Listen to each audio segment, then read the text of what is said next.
In 1991, the Wizarding World and Hogwarts were waiting for Harry Potter. At the same time in Beihai, Rogge, who had been innocently imprisoned for 11 years, left Azkaban. Saving the world. That's Mr. Savior's mission. Rogge held Hogwarts' admission letter and said calmly, "Wizards need to learn to save themselves." Keywords of the novel. Journey of Magic starting from Azkaban. No pop-ups. Journey of Magic starting from Azkaban complete collection. Download TXT. Journey of Magic starting from Azkaban latest chapter reading. Chapter 1. Unnamed Prisoners. You are listening at novelfull.audio.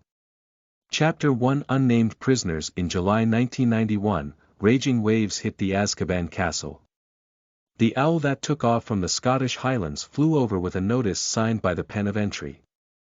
Others, from beginners to incarcerated, belong to the cultivation of the incarceration system, while I am born pure in prison. Rogge held a broom and cleared the garbage in the hallway. He grew up here since he was young, without an official identity, nor was he listed as a prisoner on the register. From the moment he woke up, he was at Hogwarts' Fifth Academy, the advanced institution of wizarding. Azkaban. Outside the castle, the tired little guy flapped his wings, afraid to avoid the Dementors floating in mid-air.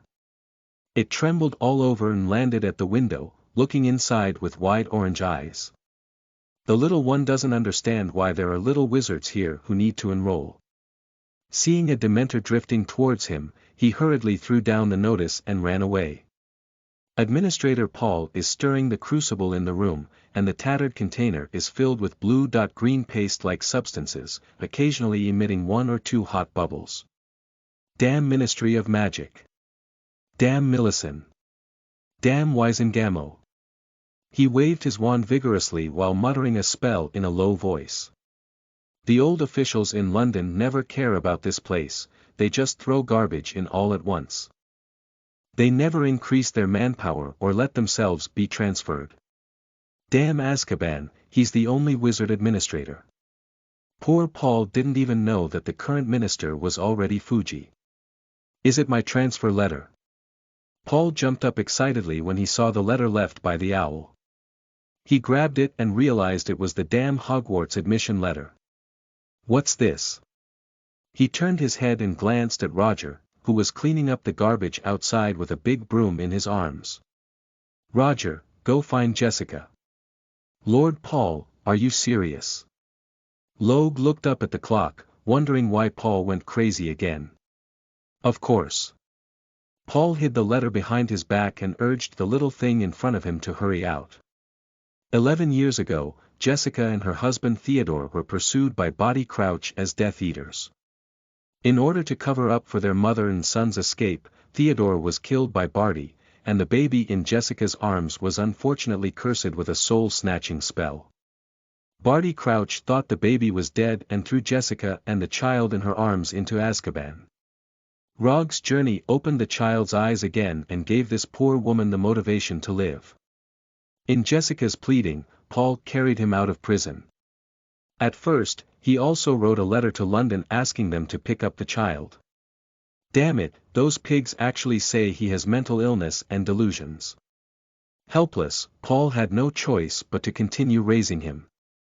Fortunately, Rogge didn't cry or make a fuss, otherwise he would have thrown the child into the sea and fed it to the fish. He just picked up a cat and dog and kept them by his side to pass the day. Rogge carefully put down his broom and tiptoed downstairs. There is a small room at the end of the passage, where my mother Jessica is. Fluorescence flickers. Rogge muttered a spell in a low voice, and a faint light immediately lit up in the cell. The faint light cut through the dark tentacles, reflecting various terrifying scratches on the wall through the small window. These are all masterpieces of Dementors left behind by prisoners who have gone crazy throughout history. Rogge, are you here? A tired and hoarse voice came from the dark corner, and Jessica struggled to stand up against the wall. Mom, Paul may be in a good mood today and let me come down early. Rogge and Jessica were separated by the prison door, their hands clasped through the small window. Really? Jessica said excitedly, then shook her head. No, there are dementors everywhere here, you can't stay long. What's wrong with your hand? Jessica noticed through fluorescence that the back of her son's hand was blue and purple. It's okay. Rogge extinguished the fluorescent flicker and saw through the darkness the dots glistening across the window. Jessica couldn't help but shed tears. If she hadn't brought her son in at that time. It was all her fault. Mom, don't cry. If it weren't for you, maybe I would have died. Roger held Jessica's bony hand, unsure of how thin his mother behind the prison door should be. Roger, it's Mom who's sorry for you. Jessica wiped away her tears, thinking that there was no barrier from the prison door, and hugged her son into her arms. Mom, I'm 11 years old and can also use magic. Will I receive a Hogwarts admission letter? Rogge was very grateful to Paul for raising himself, but he never thought of leaving Azkaban. Every time a wizard escorts a prisoner in, he locks himself in a dark room. I didn't release myself until the other person left. He is quite familiar with the story of Harry Potter and remembers clearly that the professors would use countless letters to ensure that the little wizard received the admission notice, and even visit the new home for home visits. Mom. The professors at Hogwarts won't come, they'll only go to Muggle families. Jessica's words were like cold water in winter, awakening his dreams. Perhaps this regulation has been changed now. Roger nodded, who do you think you are? But it's just an unknown existence, a dead snack addict. Rogge's heart was filled with despair and coldness. He was imprisoned like a prisoner in the neglected Azkaban, and he himself was just an unnamed prisoner. Cough. Jessica's continuous coughing startled Roger. The damp environment, the intimidation of dementors, and scarce food made Jessica's body weaker and even unable to stand. He held his mother's palm and secretly made up his mind. Since there was no notice, he must escape from prison at all costs. Rogge closed his eyes, his consciousness immersed in the data panel. Roger Travis Magic. 1.2/2.3 Spiritual Power. 12 Talent. Dark Affinity, Strong Willpower, Night Vision Skill.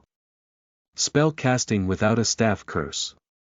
Fluorescent Flash LV3, 36/50ths, Call God Guardian LV1, 0/1, there are orange rounded buttons below the panel, which read.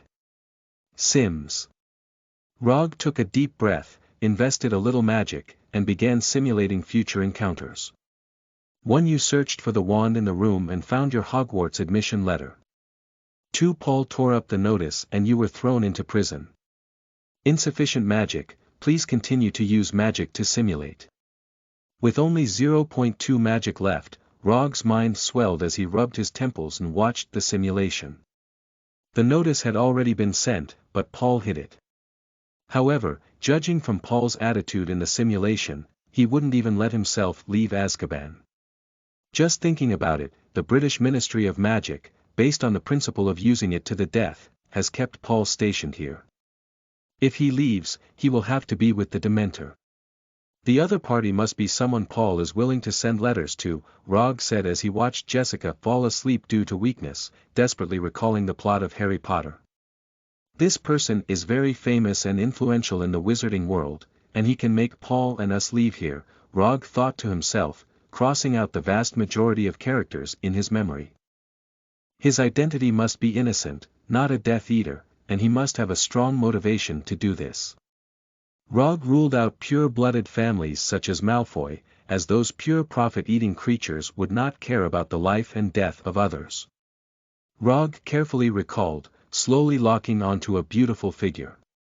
Oh my, I was already cursed at the beginning, it's a big poison spot. TT has changed, end of this chapter. Chapter 2. The Desire of Administrators. You are listening at novelfull.audio. Chapter 2. The Desire of Administrators, you damn Death Eaters. Get up and eat. Paul's footsteps echoed from far to near, his curses becoming clearer. He faces dementors and a large number of soulless prisoners every day, feeling bored and numb from inside out. The keychain jingled as a sound, automatically opening the small window on the iron door. A few moldy bread flew out of the pocket floating next to Paul and entered the cell. For prisoners who have not yet lost their souls, Paul will humiliate them with the most malicious words, and then throw them a few more breads as if giving alms. Paul looked at the irrational wizards and let out a heavy sigh. He is actually similar to a prisoner, at best he is just outside. Go, tidy up the room and wash my clothes, Paul saw Rogge, his anger rising inexplicably in his heart. How could he receive a notice from Hogwarts to leave here? He has been working hard for many years but still can't see the end. He has sent multiple resignations to London, but each time they are rejected. The reason for rejection is simple. He served as a deserter during the war. If you don't want to be held accountable, be a good administrator of Azkaban. Okay, sir. Rogge lowered his head and slid past the wall, where Paul was the king. If it makes him angry, confinement is considered light. Notice. Rogge walked into the office with a broom, which was once again messed up by his failed potion. Rogge gently closed the door and secretly opened Paul's drawer. There are some rusty pocket watches and exquisite necklaces inside, all left by wizards who died in Azkaban. Rogge slowly flipped through and took out a letter from the bottom. The front of the parchment envelope reads: To Roger Travis, Azkaban Castle C2, North Sea. Rogge flipped it over and opened it, taking out the letter inside and reciting it in a low voice. Hogwarts School of Witchcraft and Wizardry, Principal. Albus Dumbledore, Dear Mr. Travis, we are pleased to inform you that you have been granted permission to attend Hogwarts School of Witchcraft and Wizardry. Please find attached a list of required books and equipment. The semester is scheduled to start on September 1st. We will be waiting for your owl to bring you a reply before July 31st. Respected Vice Principal Maliva McGonagall, damn little food addict, thief, what are you doing? Paul kicked open the door and rushed in, looking at Rogge with a grim smile. The warning spell he had set himself was indeed touched by this kid. Come quickly. Paul waved his curse and the notice flew into his hand. Do you want it? Do you want to leave here? Do you want to go to Hogwarts? He smiled awkwardly, tearing the letter apart in front of Rogge. Go. Why don't you go? Paul ran over with a few steps and slapped Rogge. Rogge was knocked to the ground by his fan, and the corners of his mouth were stained with crimson blood. Damn it, you stay here honestly for me. I haven't left Azkaban, so you want to leave. Humph, go dream of yourself.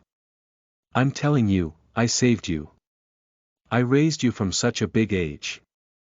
From today on, you're not allowed to see Jessica anymore. Also, I'll starve you for 3 days. If you dare to do this again, I'll feed you to the Dementor. Rogge suppressed the anger in his heart and the hatred in his eyes, and looked at Paul with a hint of tears in his eyes. Sir, I have a way to make you leave Azkaban, he said. You. What kind of thing are you? Paul punched him again and grabbed his tattered clothes, lifting him into mid-air. Sir, you can listen and see. If you think it's fake, you can lock me up again. Paul paused and scratched his head, which had only a few strands of hair left, thinking. Tell me about it. Rogge was thrown to the ground by him and sat there leaning against the wall. Sir, if you want to leave here, you definitely can't find the Ministry of Magic. But you can find someone who can influence the Ministry of Magic. Hey, you're talking about Dumbledore. Little one, after all, you still want to leave here alone. It's not Dumbledore, it's Miss Rita Skeeter. Rogge saw Paul's fist clenched and quickly named the person. Rita. Paul looked at Rogge in confusion. Who is this? Sir, there is a Prophet's Daily in your office. Oh, I didn't expect your mother to teach you how to read.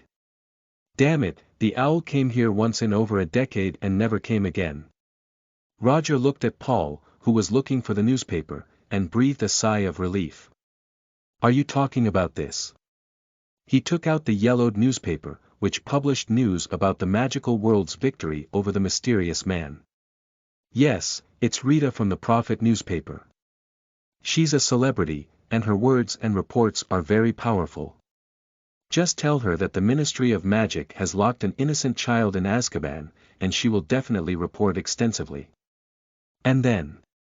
Paul didn't understand the meaning of doing this, and in his opinion, telling the Prophets daily was better than writing a letter to Dumbledore. Sir, Miss Rita will help us criticize the Ministry of Magic. If it causes a big uproar, the Minister of Magic will definitely transfer you out of here. Transfer. I'm afraid you might just dismiss me directly. There's nothing scary about that, do you think? Miss Rita has made the newspaper a big seller with your news. She will definitely thank you very much. When you have a lot of money, why are you looking at the Ministry of Magic's expression? Shoo, let me think about it. Paul threw Roger into the small black room and walked back and forth in the office, wondering if he could do this. If the news is told to Dumbledore, the matter will only be resolved calmly. The Ministry of Magic may consider this matter a scandal and throw him into Azkaban on charges of dereliction of duty and desertion. If you sell the news to the Prophets daily, you will definitely make a lot of money. When I have money, where wouldn't it be better to go than here? The ghost is willing to stay here and count the stars with the Dementor. As for telling the Ministry of Magic, Paul sneered, those weak and greedy fools would never come here at all. Repair as before. Paul waved his wand, and the damn little ghost said the method was indeed feasible. He clenched his fist excitedly, his black handprint sticking to the envelope. The school emblem above is still so nostalgic. Red background golden lion, Gryffindor, blue background bronze eagle, Ravenclaw, yellow background black badger, Hecapac, and green background silver snake, Slytherin, and the Hogwarts motto. Don't disturb the sleeping dragon. Back in the day, the Sorting Hat should have assigned itself to Hitchpatch instead of Gryffindor, Paul complained, as a deserter looked more like an ordinary badger than a brave lion. Paul laid the yellowed parchment on the table and didn't start writing for many years, not knowing how to write. A child, even though his parents were Death Eaters, was thrown into Azkaban by the Ministry of Magic for 11 years. He had never seen sunlight, had no new clothes, and spent his days with Dementors. Paul wrote crookedly, once this letter reaches Rita's hands, it will become a sensational event in the wizarding world. No, it's going to shatter. Paul nodded firmly and wrote down everything he knew. Thank you, Barty. Thank you, dear Principal Dumbledore. Paul handed the letter to his owl and shook his fist excitedly as he watched the gradually disappearing black dot. The freshmen at Hogwarts are recorded by the admission book and transcribed by the acceptance pen. What the principal needs to do is sign his name and have the school's owl send it out. Paul knew with his toes that Dumbledore's feather pen must have automatically signed, otherwise he himself would have come to Azkaban to save someone. Magic is too convenient and not a good thing. Paul comfortably curled his legs up on the table, playing with Logue's notice. With a gentle flick, it was thrown back into the deep drawer. But since we're going to do some big news, the little thing needs to be even more miserable. Paul remembered something and picked up the key.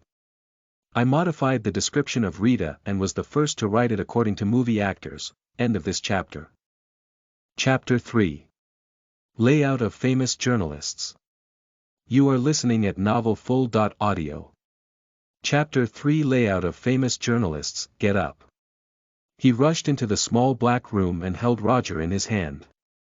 Sir, you. Hee, haven't you always wanted to see your mother Jessica? I'll satisfy you, he said as he opened C2's cell and threw Roger inside. You mother and son don't have to thank me. Paul smiled and left the cell, having to go find the owl to deliver the message. Damn the snack dead, it's really troublesome. After the war with Voldemort ended, the entire wizarding world suffered heavy losses and its population sharply decreased. The once bustling Diagon Alley is now cold and deserted. If it weren't for the influx of new students coming and going near the start of school, people would doubt whether this is Diagon Alley. Rita has smooth blonde hair and slender long eyebrows. As she is almost 40 years old, she is thinking every day about how to craft a thrilling, anti-mainstream, and controversial report. She helped her glasses adorned with gemstones, causing the magnificent feather pen to move. The green shiny shorthand feather pen quickly danced on the paper, and soon a new report was hot. People have lost interest in the mysteries of the people. Rita tore up the manuscript again, and the nearby wastepaper basket was filled with paper balls. She picked up her coffee cup and stood by the window, looking at the desolate Diagon Alley, pondering how to write a sensational news article. Goo-goo, goo-goo. The owl landed on the windowsill, and Rita handed over some snacks and picked up the letter casually. The writer's handwriting is crooked and twisted, and it was sent by a wizard from a stinky ditch. Normally, Rita would throw away such letters without even glancing at them. But this letter is very special, from Azkaban. Rita's eyes burst into a smile, and her red nails carefully tore open the wax seal. Azkaban, Death Eater. Rita had not yet drawn out the letter when she came up with a new idea. The wizards in the entire wizarding world have more or less relatives or friends locked up in Azkaban. If I could write 1 or 2 articles about them, then criticize the Ministry of Magic and Dementors, it would definitely take my fame and newspaper sales to the next level. Rita scanned the letter with boredom as she thought. The unsightly handwriting made her eyes ache, but the content inside made Rita sit up straight. Azkaban imprisoned a baby for a full 11 years. Unforgivable. Absolutely unforgivable. Paul exaggerates in his heart, using clumsy language to tell Rita that there was a child who spent 11 years in Azkaban. Both inside and outside the letter were hinting that the child was being held in prison. The next day, a signed article was written by Rita. Skeeter's article sparked discussions among wizards, titled The Secret of the Ministry of Magic. Have we created a new, mysterious man?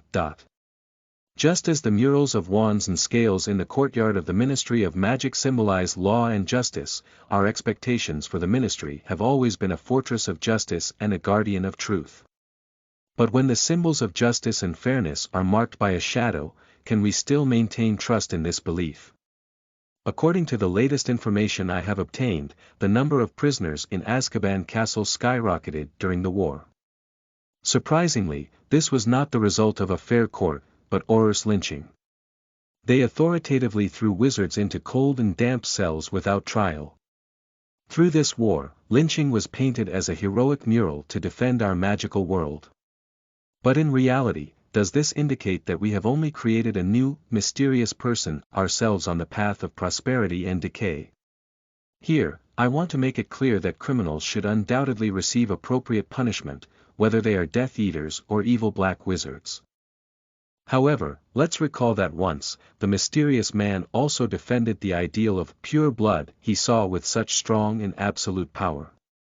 He did not have a fair trial, did not ask, are they wrong? Mysterious people simply deprive them of their rights, guiding the entire wizarding world towards chaos and fear. As our protectors, the Ministry of Magic and Auror should respect the law and justice while maintaining order. They should not abuse their power, nor should they ignore justice and humanity in name to protect us. The Ministry of Magic and Auror must remind themselves that there is something more terrifying than a mysterious person, and that is a society that loses justice and dignity. Therefore, I call on us to work together to prevent history from repeating itself. Let us regard justice as our shield, not our sword. Only in this way can our magical world truly emerge from darkness, have the strength to defeat threats like mysterious people, and truly provide protection for wizards. Otherwise, we may just be paving the way for another, mysterious person. In this sarcastic and satirical article, Rita uses an old and sensational writing style to expose the Ministry of Magic and Wizengamo's unauthorized deployment of wizards into Azkaban without trial. Officials from 2 departments laughed instead of angry when they saw Rita's article. A few years ago, there was a consensus on this matter. The woman with sharp teeth and sharp mouth used this to attack them. It was really fantastic. Under the order of Minister Fuji, the minister's office quickly produced a notice, which was announced on the same day. Dear Wizards, the Ministry of Magic has recently received suspicions from some people that Death Eaters and Black Wizards have been thrown into Azkaban prison without trial. After examination, it was found that some Aurora did indeed skip the formal trial process and directly executed imprisonment during the war. Considering that this matter violates the principle of legal fairness, the Ministry of Magic has decided to provide an explanation of the relevant situation. 1. The individuals directly imprisoned are important members of the Death Eater organization, and there is conclusive evidence to prove that they have participated in multiple serious illegal and criminal activities, endangering the social security of wizards. Its illegal criminal facts are clear, and there is a high risk of absconding and retaliating. Due to the complexity and harm of the Death Eater criminal activities, and in order to maintain social security, the Ministry of Magic has implemented special procedures for some core personnel, directly sending them to Azkaban prison to avoid greater harm. After the end of the war, the Ministry of Magic has conducted strict scrutiny of the above-mentioned personnel in accordance with the law, completed trials according to procedures, and ensured that each case is dealt with fairly. We will continue to uphold the rule of law and justice, and effectively safeguard the basic rights and interests of every wizard. Any offender will be subject to appropriate punishment. We appreciate the attention from all sectors on this matter and welcome you to continue supervising our work. Let's work together to build a more fair and just society for the wizarding world. Joint Declaration of the Ministry of Magic and Wisengamo, July 2, 1991. Sitting on the magic carpet, Rita laughed, indicating that the drafter of the announcement was in a good mood and had evidence to support her counterattack, which was convincing. Temporary. Rita waved her wand and the nearby tea set began to move. The teapot flew into mid-air and brewed black tea. The white porcelain gold-patterned teacup jumped into Rita's hand, allowing the woman to imprint bright red lips on herself. She put the announcement from the Ministry of Magic into the cowhide folder, and the Azkaban castle on the distant island of Waves was faintly visible. Dear Ms. Rita, welcome to your arrival. Paul looked up at the tall tower in Azkaban and warmly welcomed the beauty in front of him. Hello, Mr. Paul. Rita took off her gloves and shook hands with the messy wizard in front of her, feeling disgusted. When Paul turned around to introduce Azkaban to her, Rita quickly washed her right hand with clean water like a spring. Excuse me for being blunt, Mr. Paul. This morning, the Ministry of Magic and Wisengamo jointly issued an announcement. Announcement. Paul touched his bald head, realizing that Azkaban was too far away, not even an owl willing to fly over. He never knew what had happened in the wizarding world. Yes, the announcement has already explained to those Death Eaters. Yes, it's the person you mentioned in your letter who was thrown into Azkaban prison without trial. Rita covered her nose and walked towards Paul's office. The Dementors who had just flown by in the hallway scared her legs, and she really didn't like this place. I'm sorry, the Ministry of Magic has conducted a re-examination according to Fuji's request. After their rigorous investigation, the Ministry of Magic said that there will be no situation as described in your letter. They're lying. Paul rudely cursed and took out Roger's admission letter from the drawer. He waved the envelope in the air, and the Hogwarts school emblem shone uniquely under the candles. End of this chapter. Chapter 4. Calling for God's Protection. You are listening at novelfull.audio. Chapter 4. Calling for God's Protection. A letter doesn't represent anything. Perhaps Principal Dumbledore made a foolish mistake in writing. Rita took the envelope and carefully checked it. It was Hogwarts admission notice, and there was no mistake. I admit Dumbledore is always confused, but he doesn't represent Hogwarts. Hogwarts admission book is definitely not wrong. Paul shook the table and startled Rita. So what, have you ever seen that child? In such a place, Death Eaters would turn into idiots, let alone a baby. According to my investigation, that child named Logue was cursed with the soul-snatching spell. Rita calmly questioned, hoping to extract more information from Paul's mouth. I. Paul was a bit hesitant. Of course, he had seen the child before and had beaten him up a lot. Paul's eyes rolled as he couldn't tell the outside world about these things. Otherwise, he would not be a kind Azkaban administrator, but a criminal who abuses children. Ms. Rita, his name is Rogge. I assure you that he grew up healthy in Azkaban. His mind is normal, and he even learned to read under his mother's guidance. Mr. Rogge Paul, I can't just report under one name, can I? You know, it's like John and Tom, I don't have any persuasiveness when I publish it in the newspaper. Do you agree with that? Wait for me, Miss Rita. I have a personnel list, and I can find his surname. I can also prove that he is not on the prisoner list. Paul felt a little flustered in his heart. Damn snack death, why never told himself his surname? He picked up a thick and dusty book from the bookshelf, forgetting to even use the magic spell. Logue. Paul flipped through the booklet several times, filtering through the list line by line, but there was not a child named Logue. Look, there's no him. He smiled happily at Rita, indicating that it was an illegal detention by the Ministry of Magic. But before he could even smile, he was retorted by Rita's words. Oh, isn't my name on it? I was also illegally detained by the Ministry of Magic. Don't you know he was brought in by his mother? Rita looked at Paul disdainfully. Such a fool deserves to stay in Azkaban for the rest of his life. Stupid, impulsive, and unsure of where the courage comes from, wanting to step on the Ministry of Magic and earn money. Perhaps it's because he has an empty head like a giant monster. Right, Jessica. Found it. Look, Jessica Travis and Buck Travis are both Death Eaters who follow the mysterious man. Rita nodded, and after cleaning up, she turned over the thick booklet. TSK, the Travis family is all in Azkaban. No wonder the Ministry of Magic claims that all prisoners have been scrutinized. Rita gestured for her quill to start recording, as the ministry illegally detained the Travis family's innocent heir, a baby named Logue, for Travis family property. Miss Rita, what do you mean? Humph, think about it with your head. Most of the people who follow the mysterious people are pure-blood wizards. Travis, haven't you heard of this family? Of course I know, one of the divine 20.8 tribes. Yeah, a magical family that has been passed down for thousands of years is such a huge wealth. If Malfoy hadn't paid huge compensation back then, would you think he could have been acquitted? Ministry of Magic. Hee. Since that's the case, why was little Barty back then? Barty Crouch Jr. Perhaps it was because he caused his father to lose his position as Minister of Magic. Muggles all know that tigers don't eat their children.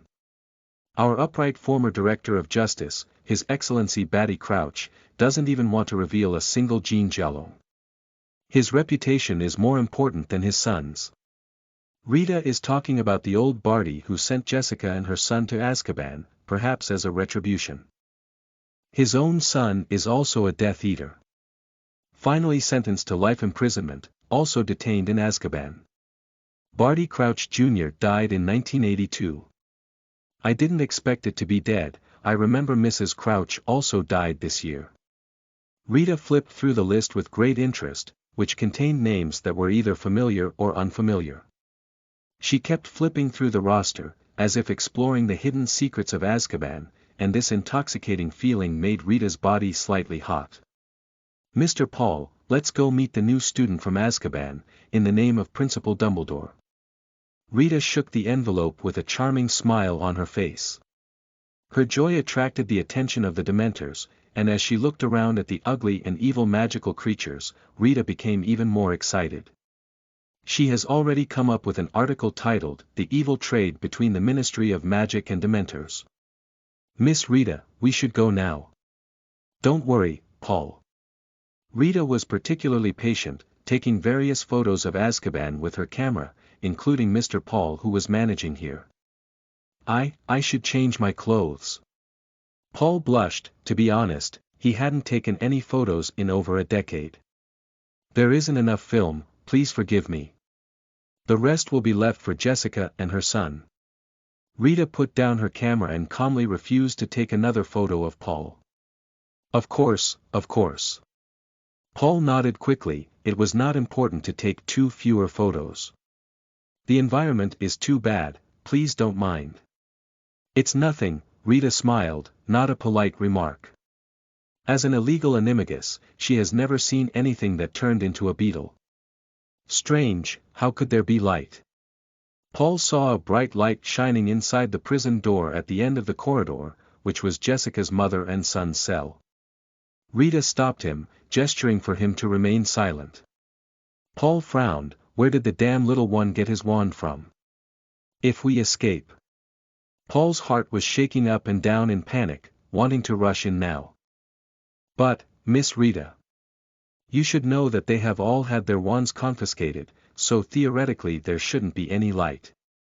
Perhaps it's casting without a staff. Impossible, the Dementors will extract their souls, they have no way of casting spells. Shoo, keep it down. Rita quietly walked over and asked Paul to open the window on the cell door. In the narrow cell, Roger and his mother Jessica snuggled together. They recount the future and hope, and the cold and dark cell is filled with warmth. The Dementors, who despise happiness and hope, came smelling the scent, while the faceless monster stood in front of them, greedily staring at them. Roger held Jessica's hand and stood in front of the Dementor without hesitation. He was shining with a silver-white light in front of him, like an unbreakable barrier that prevented the Dementors from approaching. Oh my goodness! Call out for divine protection. Rita quickly picked up her camera and captured the Dementor monster that had been driven away by the silver light. Rogge looked at the departing Dementor and fainted in Jessica's arms. Jessica hugged her son tightly and sobbed softly in the corner, humming a song. Twinkle and shine, the sky is filled with little stars. The first time Jessica heard Roger call her mother, she comforted her son with this song. She stroked the fainting child, liking it and waking him up. Rita at the door couldn't help but shed tears. She must do something for this mother and son. I'm so touched. Rita tearfully picked up a handkerchief and wiped the corners of her eyes. Who? Jessica heard the commotion outside and hid her son in her arms. Jessica, don't be nervous. My name is Rita, Rita Skeeter, and I'm a reporter for the Prophet's Daily. Can I help you? Rita. It's me, do you recognize this? Your son's admission notice. Now, you need a report that can help you get out. I know you. Jessica fell silent as she listened to Rita's voice outside the door. She remembered this witch, who was very good at manipulating right and wrong with words. Jessica looked down at her frail son and understood that Paul had sent the letter to the woman in front of her. He wants to leave here, so he's ruining his own son. Jessica in the darkness stared at Paul next to Rita through the damp sea mist. Sure, but you can't take photos of my son. Of course. Rita felt a little regretful, as the light of the god's guardian had just blocked Roger's face, but there was still a chance in the future. End of this chapter. Chapter 5.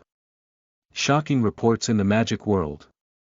You are listening at novelfull.audio. Chapter 5 Shocking Reports in the Magic World. Hogwarts. Professor McGonagall flipped through the list of new students as usual.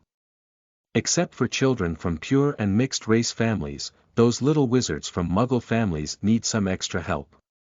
After all, wizards are more like fairy tales to Muggles, and although a letter delivered by an owl is surprising, it is not convincing. To ensure that Muggle parents agree to let their children attend school, professors usually have to make a trip. However, Professor Snape, the Dean of Slytherin, is extremely unsuitable for this type of job. In addition to Professor McGonagall, there are also Professor Beihai of Ancient Magic, Professor Carey of Muggle Studies, Substitute Professor Grapland of Conservation of Fantastic Biology, and Flight Teacher Mrs. Hodge in the Deformation classroom. Professors, this is the list of new students for this year. Let's take a look and see if there are any issues with the little wizard in charge. There are less than 50 new students on the list, and there are no students who are lazy enough to write long papers. Excluding wizarding families, a maximum of 2 young wizards can be assigned to each professor. Professor McGonagall, could Roger Travis' address be mistaken? The list reached Mrs. Hodge, who was accustomed to looking from bottom to top and couldn't help but furrow her brows. I remember the Travis family was in the south, but his address was in the North Sea, and it was Azkaban. Mrs. Hodge watched it 3 or 4 times, and if it weren't for the summer vacation, she even suspected that the address was a prank by the Weasley brothers. Travis. A very familiar name. Buck Travis. Professor McGonagall stood up and pronounced the name of the Death Eater. She will never forget the murderer of the members of the Order of Phoenix in her lifetime. Perhaps it's just the same surname. Everyone looked at each other, unsure about this statement. Professor McGonagall, have you read today's newspaper? Professor Sprout rushed into the shape-shifting classroom, covered in mud and with an angry face. What's wrong, Professor Sprout? The Prophet's Daily reported that the Ministry of Magic threw a baby into Azkaban and imprisoned it for 11 years. Today, the entire wizarding world is discussing this matter, and the principal has already gone to Wisengamo. Roger Travis. Mrs. Hodge looked at Professor Sprout with a tone of affirmation and confirmation. The name of that child is not on the report. The Ministry of Magic and those Aurors are too extreme. How could they throw a child into Azkaban? That's Azkaban, with Dementors everywhere. Poor child. Professor Sprout said and began to cry. Several professors quickly took the newspaper with a full-page headline on the cover, titled in extra-large bold font.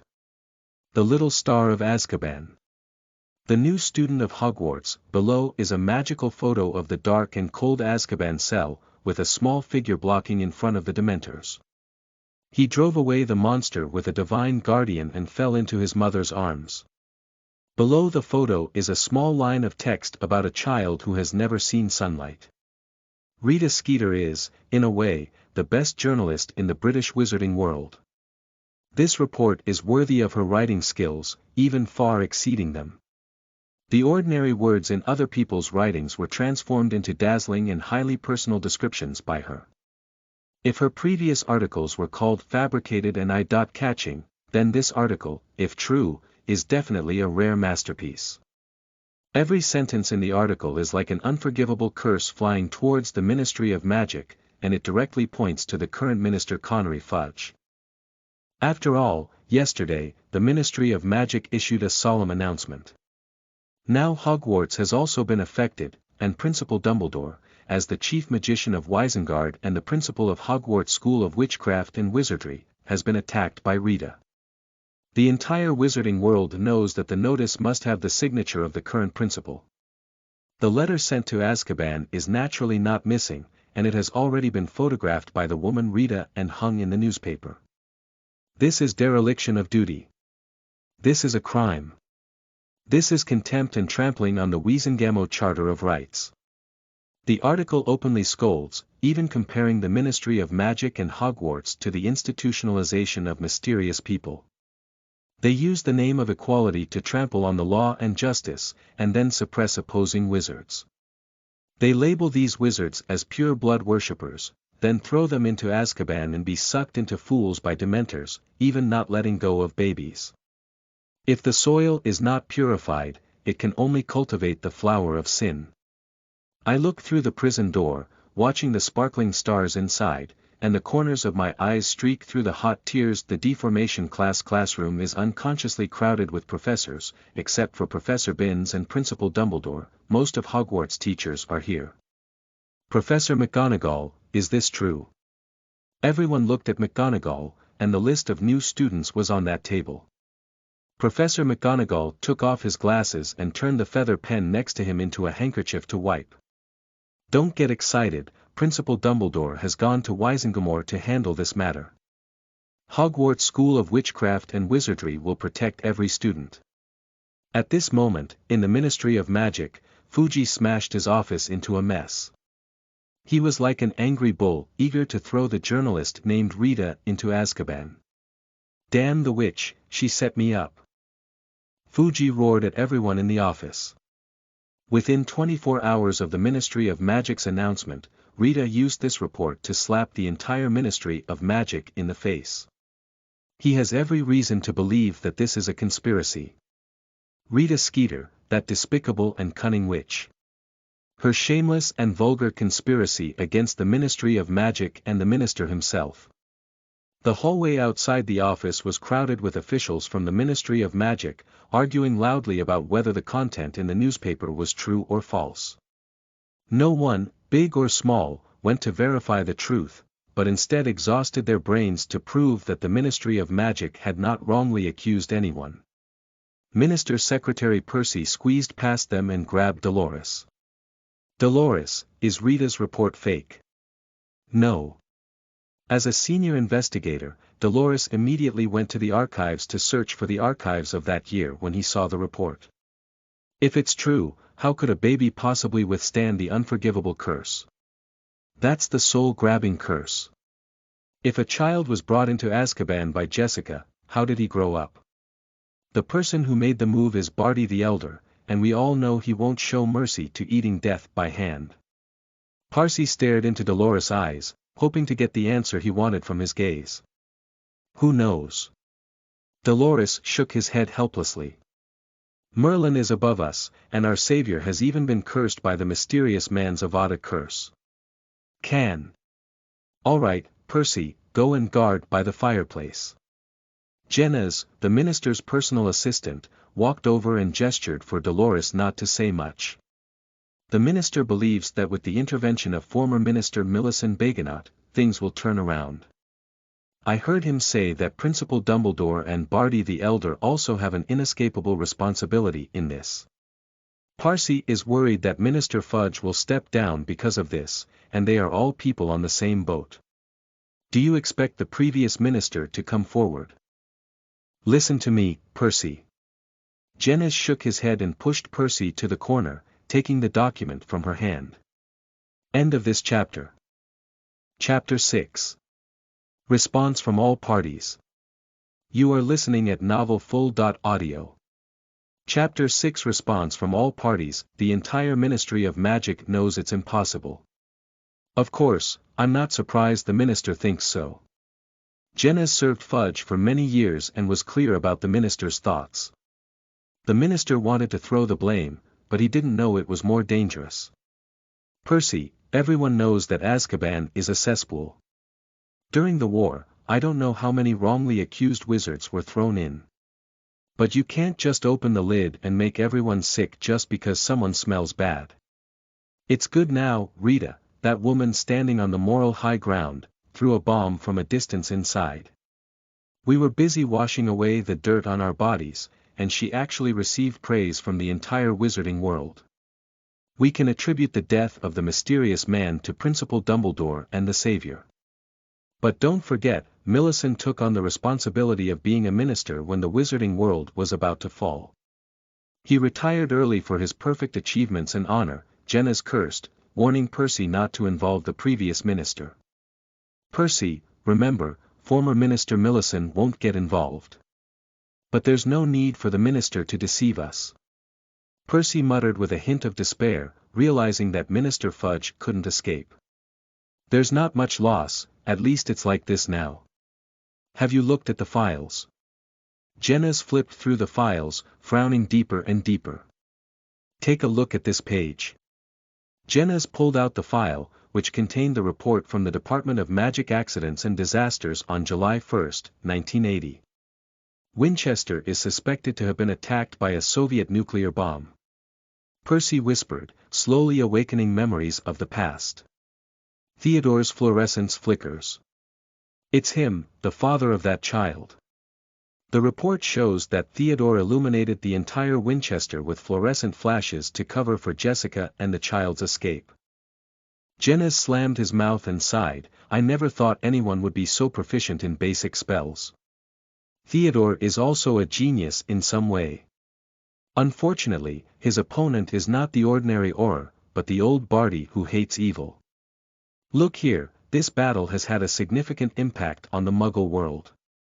At that time, the Muggle world was at the peak of the Cold War, and the white light covering the entire Winchester could be seen from satellites. Muggles believed that Britain was attacked by a nuclear bomb, and the whole of Europe was plunged into a nuclear war panic. If it weren't for the then Director and current Minister of Magic, Cornel Fudge, personally taking the initiative to eliminate the impact of this matter, perhaps the Muggles' war would have begun again. After investigation, everything in Winchester is normal and there are no signs of radiation. Professors from Oxford and Cambridge claim that the white bright light that appeared on July 1st is an extremely rare natural phenomenon. According to reports from BBC and ITV. That's not even our business. Percy remembered, as she was also involved in large-scale memory erasure work at the time. What would Rita say when she sees this file? She would shout in the newspaper. Fudge uses an innocent baby to stand on tiptoe and sit in the position of minister. If it involves former Minister Millicent, I dare assert that this report will appear in front of Rita the next moment. Jennez pinched his throat and imitated the woman's voice. Old Barty has arrived. The fireplace in the hall flashed with green light, and a tall and thin man stood inside. Old Barty lost the opportunity to become a minister because his son was a Death Eater. He was transferred to the International Magic Exchange and Cooperation Department. Although he still holds the position of director, everyone knows that this is a covert move. Everyone quickly made way for him, afraid that the stinky old Barty would climb onto him. Percy, if Principal Dumbledore comes, take him directly to the office. Jennez quickly followed Barty and walked into the minister's office, which had been smashed into a garbage dump. Dolores, Jensen, Albert, Kidley stay. Seeing Barty arrive, Fudge waved his hand to let the others out.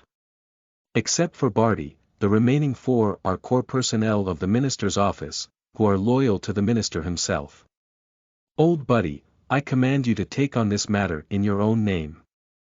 Minister Fudge slammed heavily on the table, wishing to tear apart the Prophets Daily in front of him. Who do you think you are? A member of the Order of the Phoenix.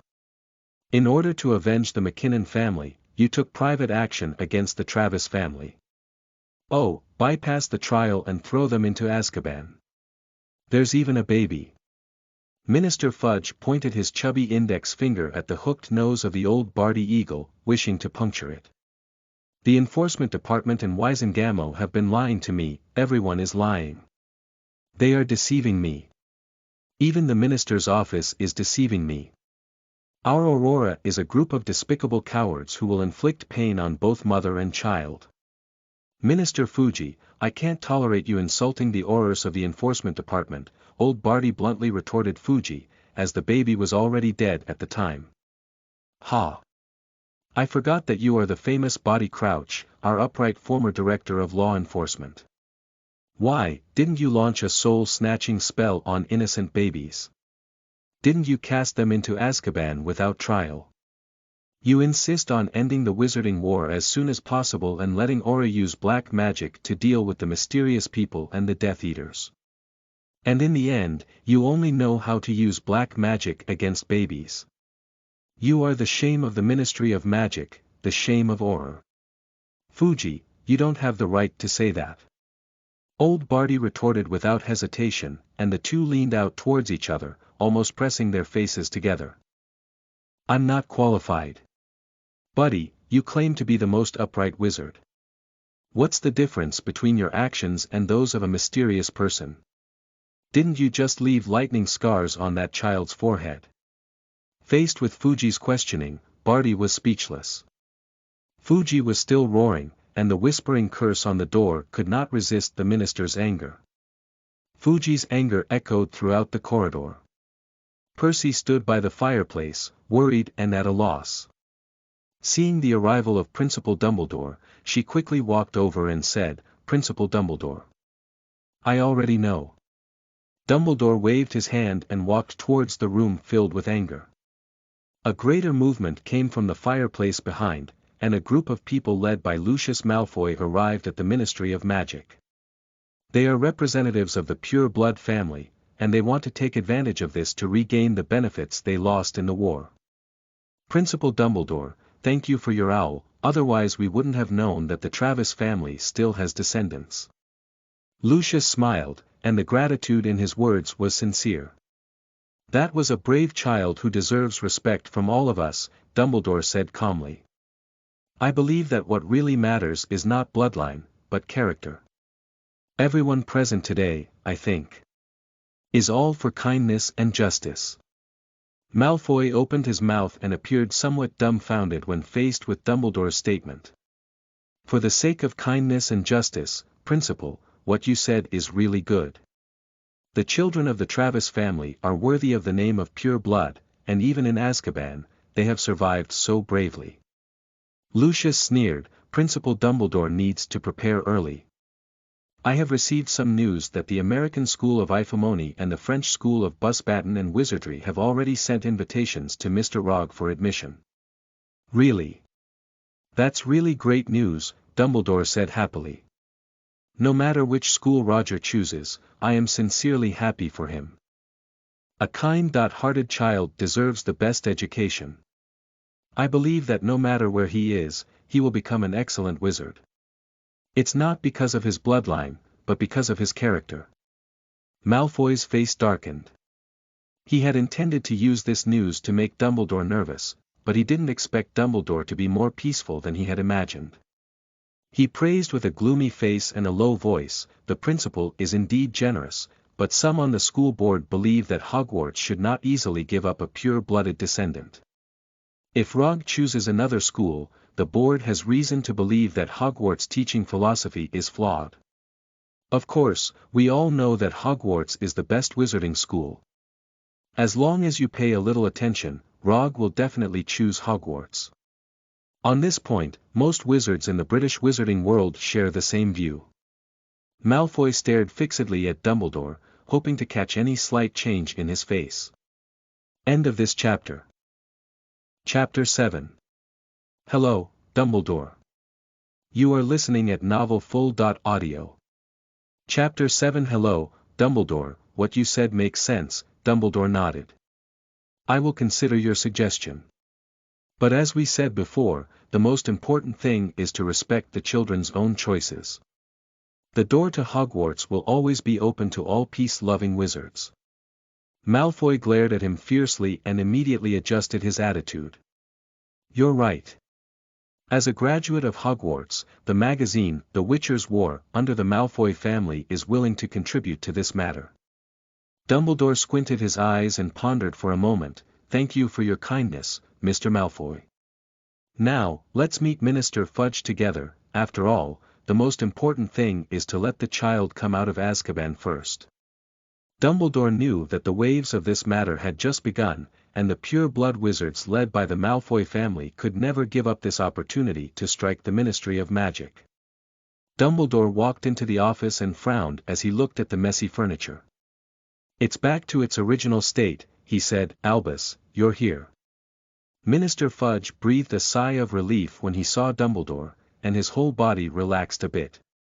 Fuji, the most important thing now is not whose responsibility it is, but to rescue the child from Azkaban. In any way, he is innocent. Albus, what if the report is fake?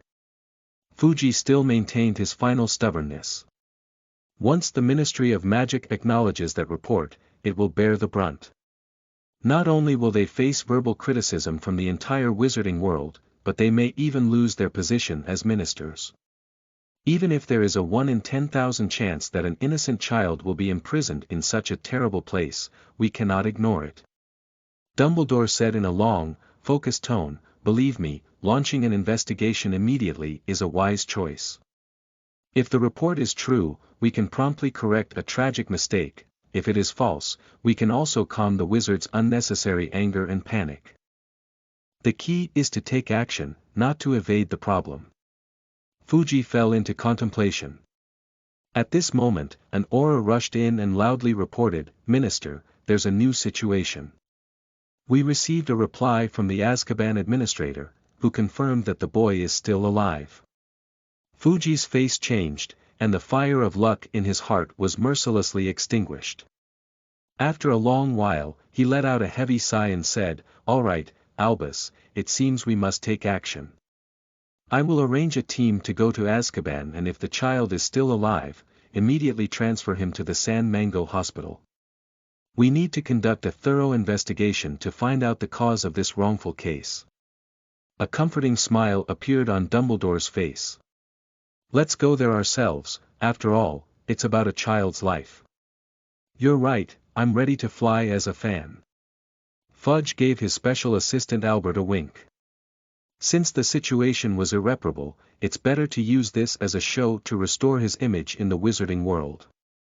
Not long after, Dumbledore, Fudge, Malfoy and others came to Azkaban. Rita hasn't left yet. She looks at the group of people who are teleporting with interest and takes photos of them arriving in Azkaban. "Ms. Rita, thank you for your report." Minister Fudge quickly walked towards Rita Skeeter. "Your report saved a child, corrected a mistake, and demonstrated the professional spirit that journalists should have. Your courage and contribution deserve a Merlin medal." Rita widened her eyes in surprise. "The Medal of Merlin." That was the Medal of Honor awarded by the Merlin Order based on the wizard's contribution to the wizarding world, and she didn't expect to receive this honor. But soon, she understood Minister Fuji's meaning. The minister wants to use this medal to block her mouth, so that she won't continue to investigate. As long as I make some minor adjustments in the report, her name will appear on the list of awards. Minister Fuji, this is what I should do. There may be darkness in the wizarding world, but justice will prevail. Justice may sometimes be late, but eventually it will overcome darkness. You're right, Ms. Rita. Let the rest be handled by the Ministry of Magic, and we will conduct a thorough investigation and release the results in a timely manner. Late justice, you would mock it. Fudge cursed in his heart, his chubby face filled with an appreciative smile. Then, I hope Ms. Rita can do an interview. Minister, rest assured that I will write an exclusive interview on this matter. Minister Fuji was making a deal with Rita in front of everyone's eyes, and everyone was tacit with each other, without anyone revealing anything. They listened to Paul's account of Jessica's mother and son and walked into the interior of Azkaban. Roger, they're here. Remember what Mom taught you. Jessica heard the commotion outside and looked at her son seriously. Mom, I want to take you out together. If it's for himself, Logue can wait another 10 years to kill Azkaban. Jessica's body is too weak, and there is only a dead end to staying in Azkaban. Listen to your mother and go to school well. Jessica shook her head. Her best estimate of this was that her son would be able to leave Azkaban. As for herself, she didn't hold any hope.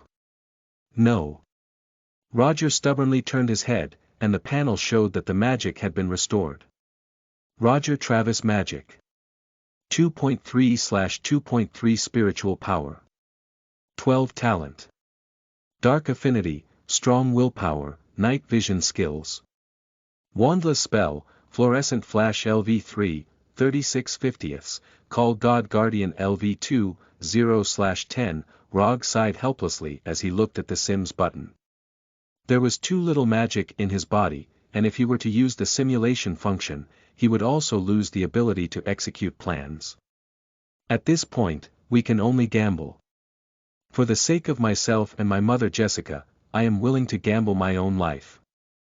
Roger stood up, reminiscing about the most beautiful things. There are both memories from the previous life and the beautiful life imagined by Jessica. The dark aura of the whole person has changed, and every pore emits joy and happiness. His inner joy and happiness were like a scorching light source in the abyss, causing the entire Azkaban Dementors to riot, wishing to annihilate the light source now. They flew wildly, vowing to drain this person's emotions and soul. Roger, what are you doing?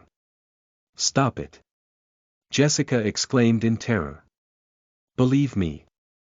Roger firmly grasped Jessica's hand and faced the Dementor charging into the cell, his tone filled with unstoppable strength.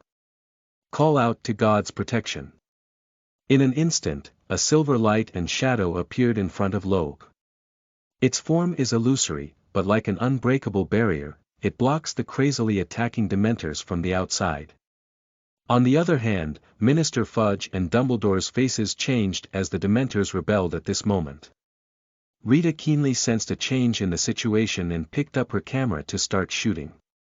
Dumbledore looked seriously at Lucius, who quickly explained, "Albus, there's no need for me to take action. Our interests are the same in rescuing Rogge." Dumbledore nodded and glanced at Minister Fudge and Barty the Elder, who were casting spells to stop the Dementors. They also had no intention of taking action. "Call out the Guardian." Dumbledore took out his old wand and summoned his own guardian. A huge silver phoenix emerged from the tip of its staff, spreading its wings beautifully and solemnly. The phoenix emitted a melodious and pleasant cry, full of hope and warmth, dispelling the crazy Dementors of Azkaban. Dumbledore pushed open the prison door, and the silver-white light in front of Roger was still shining. Everyone opened their mouths in shock, even Rita, who had seen this scene for the second time. Others only then believed that the magical photo was real, that an 11-year-old child could master wandless casting and summon their own guardian god. End of this chapter. Chapter 8. Leaving Azkaban. You are listening at novelfull.audio. Chapter 8. Leaving Azkaban. Even Auror from the Ministry of Magic, or the outstanding graduates of Hogwarts every year, are only a few wizards who can master the advanced technique of wandless casting. Not to mention summoning the guardian god with it. You should know that the guardian of the gods is the oldest and most powerful supernatural magic in the wizarding world. Although Rogge's guardian deity is incomplete, it is only a phantom in form. Considering Azkaban's environment and Rogge's age, the group was shocked by Rogge's extraordinary magical talent. Fuji deeply regretted this matter in his heart, if he had known that Azkaban had imprisoned such a talented little wizard. No matter what measures are taken, they will not be worse than now. Seeing Dumbledore and his group appear in front of him, Rogge knew he had won the bet. He collapsed into Jessica's arms, with a happy smile on his face. "All right, child. The Dementors have been driven away." Dumbledore smiled at him, his old wand waving a brilliant magical light, making the entire cell dry and bright. "Ms. Rita, I don't think little Rogge is suitable for appearing in the newspaper." Dumbledore turned to look at Rita with a sharp and powerful gaze. Of course, protecting their privacy is our bottom line as journalists." Rita nodded quickly and burned the film to ashes with flames. "Child, your name is Rogge, right? Come with me." Dumbledore reached out his hand and looked at Rogge kindly. "Principal Dumbledore, I don't think Hogwarts is suitable for the current Rogge." Malfoy walked over to look at Jessica and gave them another option. Jessica looked excitedly at Dumbledore, wanting to say something, but was first asked by Roger, "Mom, will you come with me?" Roger held Jessica's hand and didn't go to see Dumbledore and Malfoy. His gaze crossed over the two of them and turned to Cornel Fudge, who had a disfigured face behind him. Rogge, who was familiar with the original work, knew in his heart that choosing Dumbledore meant keeping a distance from the pure-blood family. Perhaps in the future, one can join Dumbledore's Order of Phoenix with this, but the Ministry of Magic may only have a simple apology in the end. But he spent a full 10 years in prison, transforming from a baby to a frail teenager. Accompanied by Dementors every day, feeling anxious and uneasy. Moreover, his mother Jessica now finds it difficult to even stand and walk. Roger knew better in his heart that Dumbledore loved Harry Potter more than anything else. Choosing Dumbledore will only become another Weasley. He detests the life of looking up to others, detests being a companion and bodyguard for others, and even more detests sacrificing himself for the glory of others at any time. As for Malfoy, Rogge felt extremely disgusted in his heart. The idea of pure blood filling Lucius Malfoy's already small head, and his association with the doomed Voldemort, can only prove that his foolishness outweighs his cunning. "I must have my own position. Whether it's for myself or for my mother," Rogge swore to himself, staring at Minister Fudge with a shocked expression on his face. Smart child. Malfoy also turned his head and looked over, truly a pure-blood wizard who knew how to fight for the greatest benefit at a young age. Cough. Minister Fuji was stunned when he heard Rogge's childish voice, unsure of what to do for a moment. If it's just Rogge leaving, he has no objection to going to Hogwarts or Malfoy Manor, as their Ministry of Magic is the least suitable. Jessica is a Death Eater and cannot leave Azkaban programmatically. But if we follow the rules, let these poor mother and son separate from each other. Fuji knew in his heart that he would run away from the Ministry of Magic in a disheveled manner tomorrow. Just as Minister Fudge didn't know how to handle it, Assistant Albert quickly pulled Fudge's sleeve and whispered in secret. Fudge's eyes lit up and he walked up to stand between Dumbledore and Malfoy. Ladies and gentlemen, I think what Jessica and her son need most now is treatment, which is the St. Mungo Magical Hospital. Minister Fudge did not question whether Jessica was innocent. After all, the prisoner's parole for medical treatment is in accordance with the procedure, and there is no wizard who can criticize anything. Principal Dumbledore, I think their physical condition is not suitable for shape-shifting.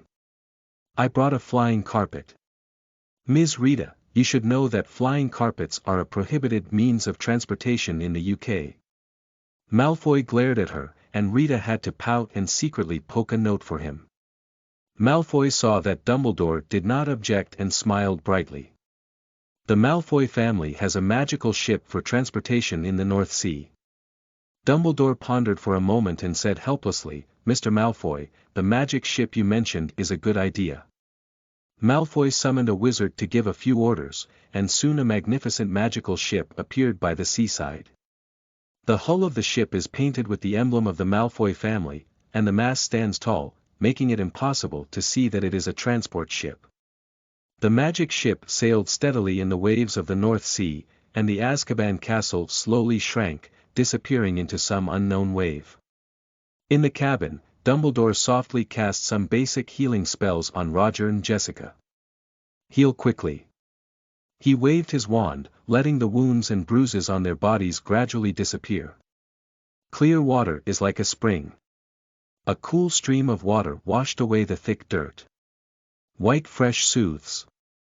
The bruises and redness gradually subside. Blood tonic. Dumbledore took out the bright red potion and fed it to Roger and Jessica to drink.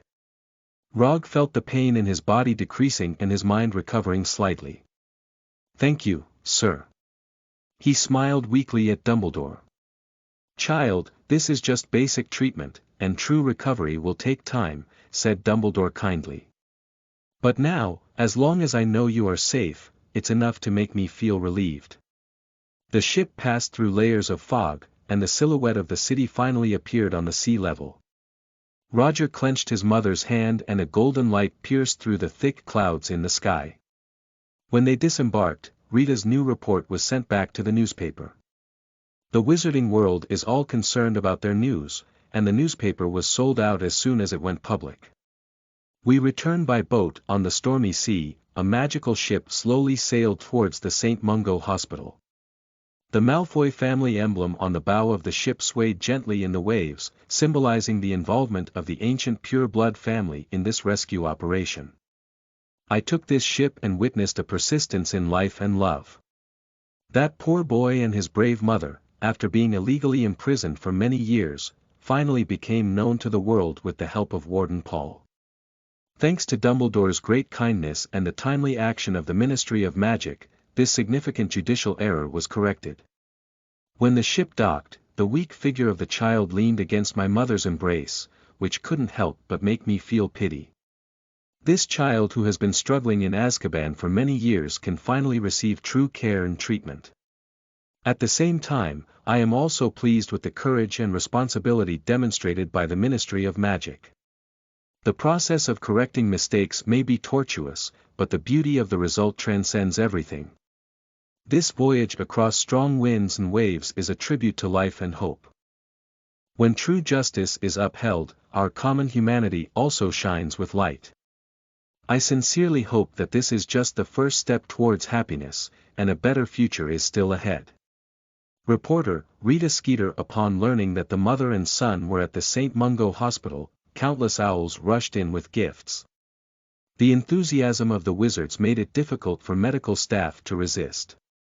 Fortunately, they said that the patient had already been discharged, which made everyone regretfully leave.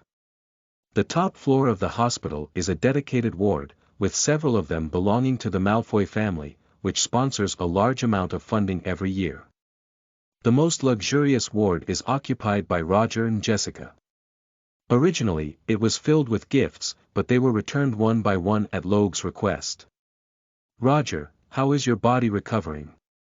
Lucius had a smile on his face, indicating that he was in a good mood. End of this chapter. Chapter 9. Travis Position. You are listening at novelfull.audio. Chapter 9. Travis Position. He led the Pure Blood family to challenge the Ministry of Magic under the pretext of Rogge and his son, and is now making significant progress in reclaiming the benefits lost in the last war. "It's much better, Uncle Malfoy." Roger leaned on his pillow and looked at the green grass under the sun. 11 years have passed, and I have finally left that dark cell. The bright sunshine and the smell of freshly mowed lawn made Logue very relaxed. The lengthy process in the early stages has been completed. You will have to attend a meeting tomorrow. Meeting. Roger looked at Malfoy puzzled as he had already entrusted most of the matters to the other party. Yes, about your mother. Malfoy looked at Jessica, who was sleeping. Malfoy admires this woman, she is an extremely excellent mother. Not only did he protect Roger from surviving in Azkaban, but he also completed basic education, including language and writing, and even cast spells without a staff and called for divine protection. As a manager of a pure blood family, he is extremely plain and lacks any political consciousness. If it weren't for Logue's intervention, Jessica had already signed a letter of understanding in the Ministry of Magic's deception. Once Rogge and his son give up on compensation, the pure blood family led by Malfoy can only give up and cannot reclaim power and benefits from the Ministry of Magic. The Ministry of Magic is willing to pay compensation, but they will have to rejudge whether your mother is innocent. Trial. Roger sneered, how have they ever tried us? What qualifications do they have now for a retrial? Malfoy reminded, you don't have to get excited. Actually, it's our pure blood family and their struggle. Just talk less and watch more then, don't worry. Uncle Malfoy, is it a pure blood family like us? Yes, I brought you some books. Take a look and learn more about our own history and glory. Malfoy placed a stack of books on the right side of the hospital bed. Including but not limited to, the Divine 28 Clans. The Controversy of Power, a history of the magic world's aristocratic families, detailed explanation of the Divine 28 Clans, famous families in the history of magic. All books related to pure blood families. The Holy 28 Clans are already incomplete, and someone must take responsibility at this critical moment. Malfoy leaned on a silver cane, his right hand on his chest, exuding leadership spirit. If the remaining pure blood clans do not understand unity, they will only be defeated by each one in the end. The direct lineage of the Black, Crouch, and Gunter families has been largely severed. The glory and glory that once belonged to them can only be seen on the yellowed pages of books. If it weren't for Paul's letter, I think the Ministry of Magic would have given the last offspring of the Travis family to the Dementors as food, Malfoy said confidently, his words mixed with intimidation. He constantly instilled the pure blood concept in Logue, aiming to firmly bind the Travis family to his own tank. Now, some people in the wizarding world are already advocating for giving Goblin power. Have they forgotten that the status of wizards was taken from Goblin now? If we hadn't deprived these defeated individuals of the right to use their wands, we would have been decapitated by Goblin at any moment in our sleep. It is an eternal truth that the defeated lose everything. Any mercy imposed on them is a crime against the descendants of wizards. Malfoy delivered an impassioned speech to Logue. He believes that Logue's ideas are a blank sheet of paper, allowing his pure blood philosophy to be splashed with ink. Rogge pretended to nod. As long as he could fight for his own interests, there was nothing wrong with being pure blood. Uncle Malfoy, why can't our pure blood family form an organization to speak for ourselves?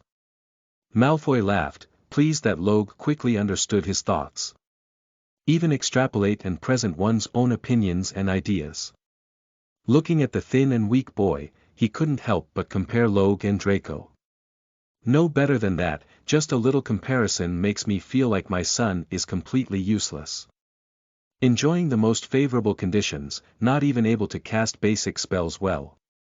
Malfoy's anger surged from the bottom of his heart, and he wished the Phantom could move back and beat Draco hard. Rogge, you may not know that the mysterious man incident has just passed, and the entire wizarding world is very wary of the pure blood family.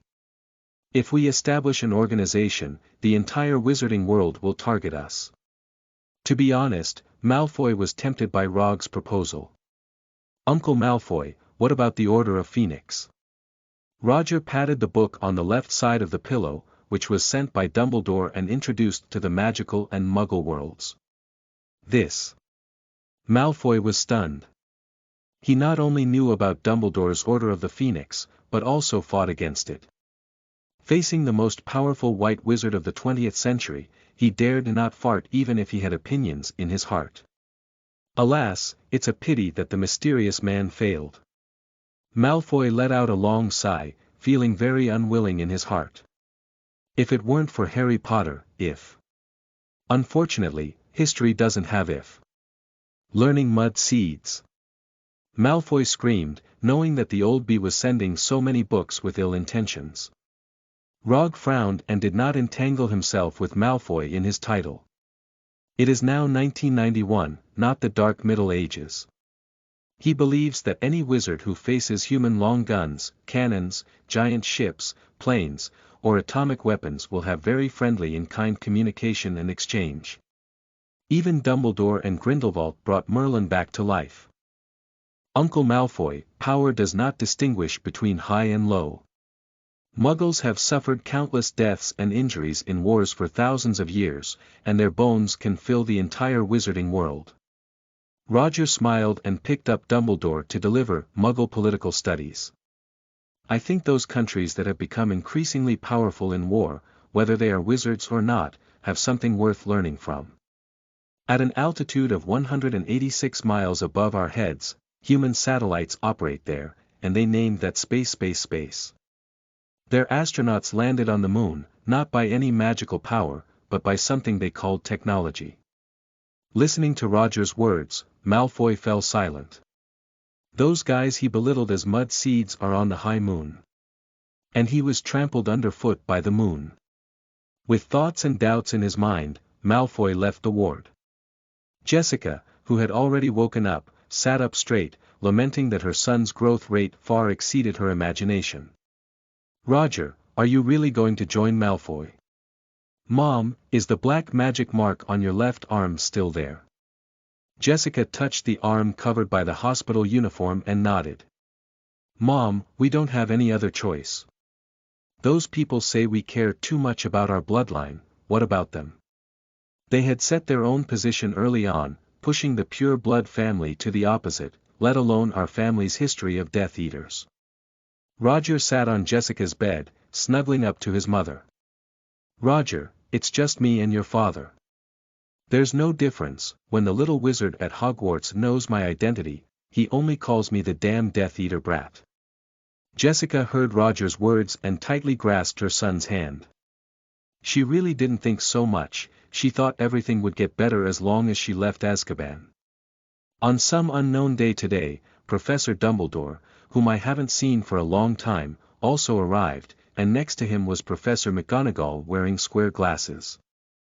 Ms. Jessica, little Roger, how are you doing? Dumbledore dragged his silver beard and smiled as he looked at Jessica and her son.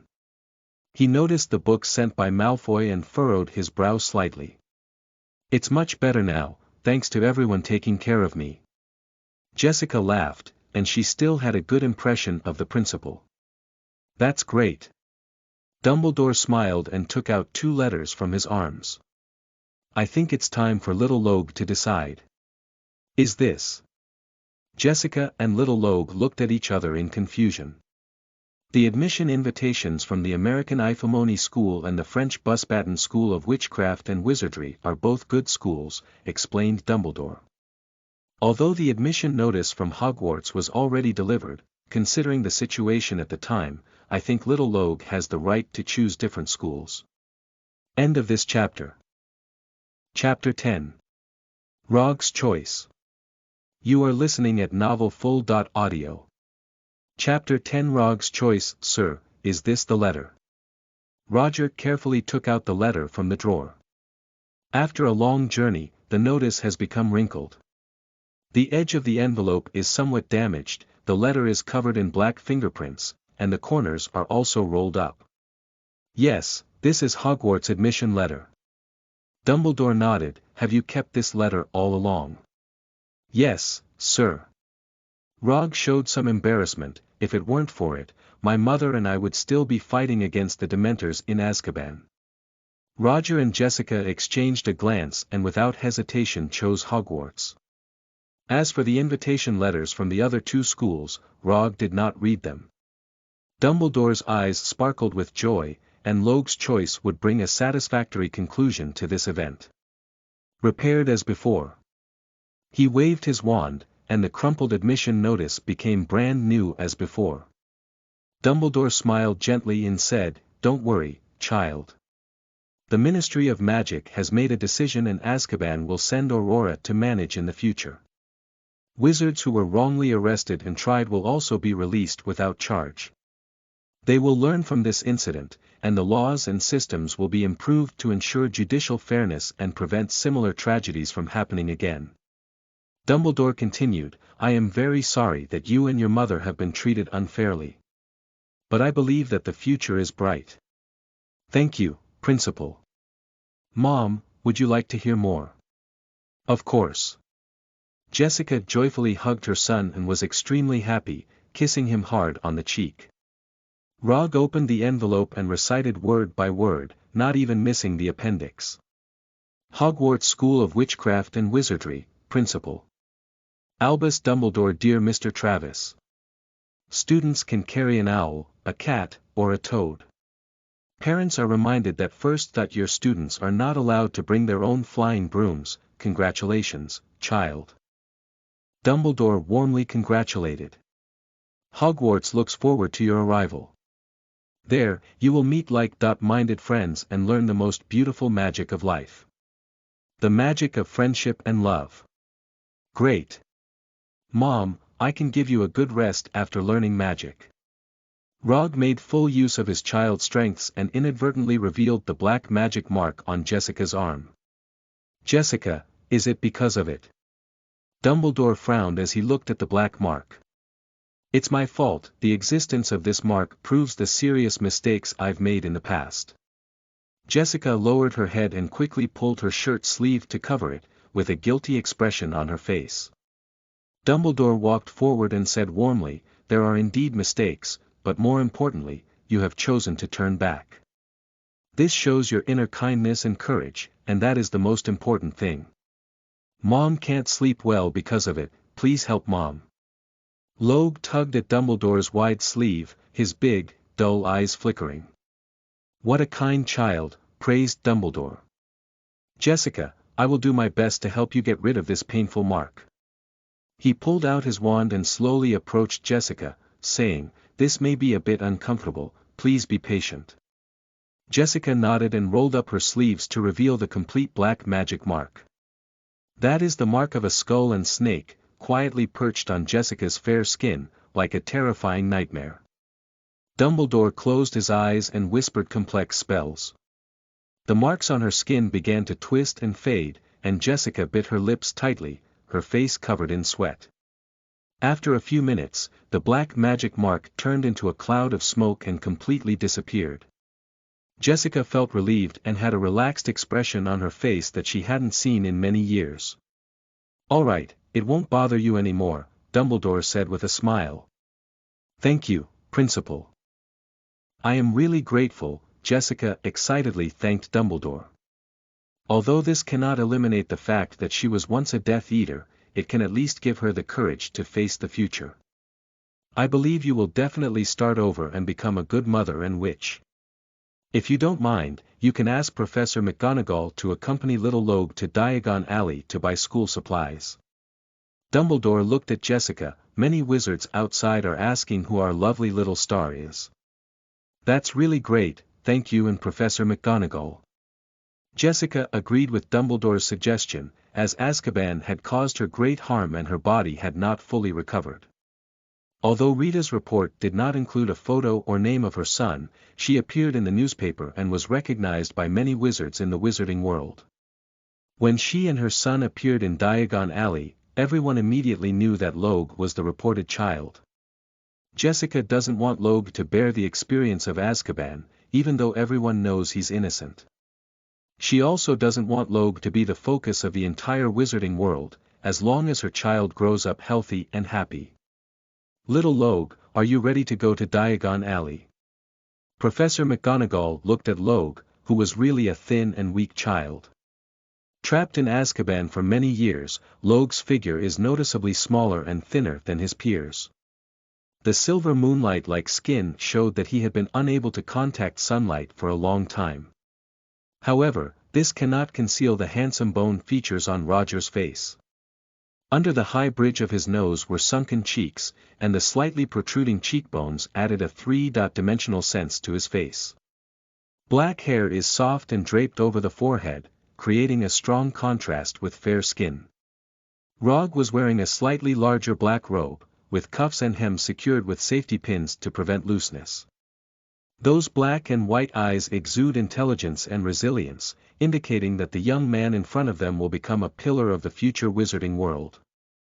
Dumbledore watched as McGonagall and Logue left, his face slowly darkening. From the black magic mark on Jessica's arm just now, he once again felt the power belonging to Voldemort.